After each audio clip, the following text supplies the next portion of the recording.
Hey guys, welcome back. Today I'm doing something a little bit different. I have put together a new stash kit. This is specifically for traveler's notebooks. I am going to use this kit exclusively throughout April. I want to create as many traveler's notebook layouts as I can with it. And today I'm just going to give you a quick look at how I actually put the kit together.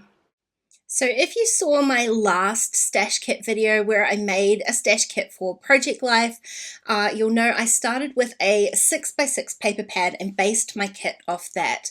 Now I wanted to do something a little bit different for this kit, and I didn't just want to pick one paper pad. I am working with 6x8 paper pads here, but instead of just picking out one and basing the kit off that, I decided to pull out a few different paper pads, and I'm just going to go through here and pick out some of the actual papers that I want to use. So this way I'm getting kind of a really good variety of collections. It's not all one style, it's not all one colorway. I'm just pulling out, just pulling out papers I like, if I'm perfectly honest. So because of that, because it's me, this kit is going to end up pretty colorful, pretty bright and happy. I mean, those are the paper pads that I sort of picked out to start off with.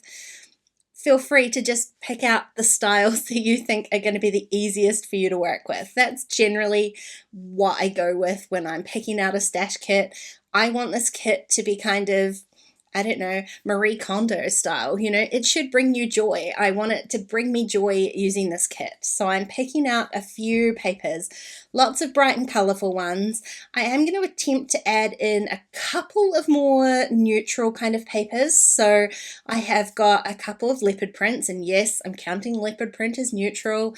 I'm going to count this like darker navy blue spot as a neutral, and I've got this kind of creamy text paper as well.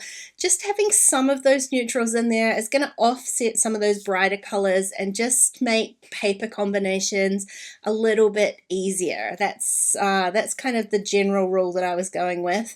I'm going to show you all of the papers here that I've picked, and of course I'm going to put them in rainbow order. So there's lots of kind of multiple colors, lots of pink, lots of yellow, and then those neutrals. So there's a few little pops of tealy green in there as well. But those are the main kind of colors that I'm working with. So I always tend to start out my kits with alphas because I know that I use them a lot.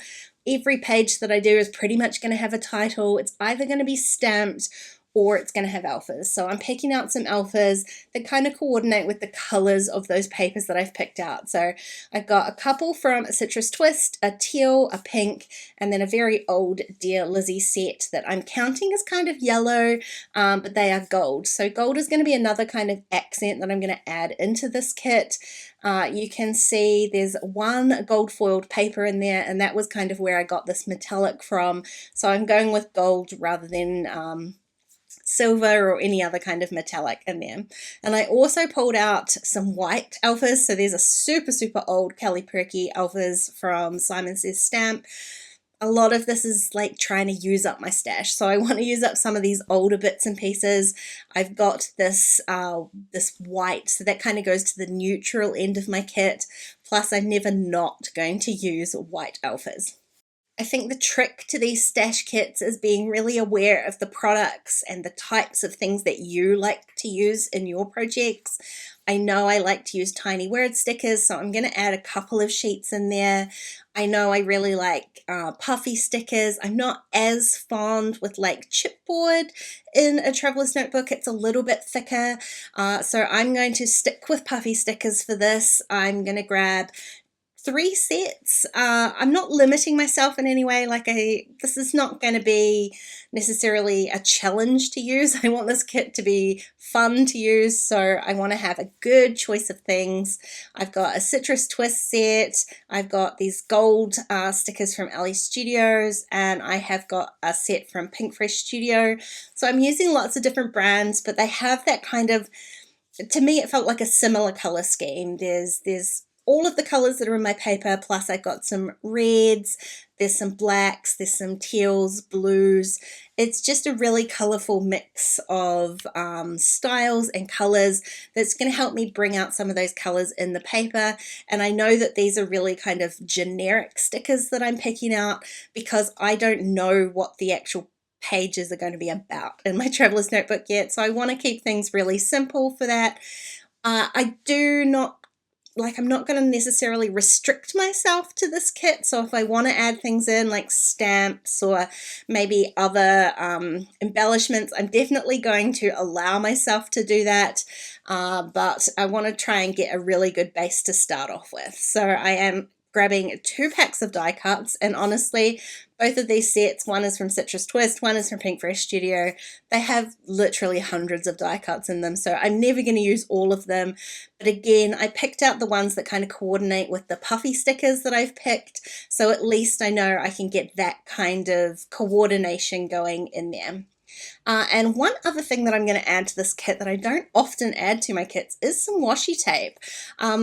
Again, I'm feeling like this is a good excuse to use up stash, and I've got a huge pile of washi tape that I very rarely ever dig into, so I am going to use some of those. I've got 4 rolls, and what kit would be a kit for me without a bunch of sequins?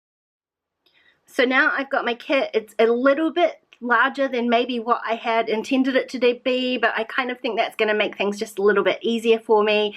This is not a killer kit challenge. I'm not trying to kill all of this.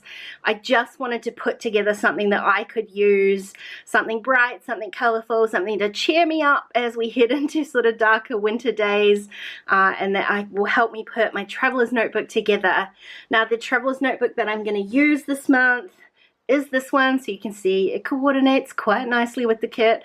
That was kind of accidental. This is the April notebook from my yearly challenge. This year I challenged myself to fill up a notebook every month, so this is the April one.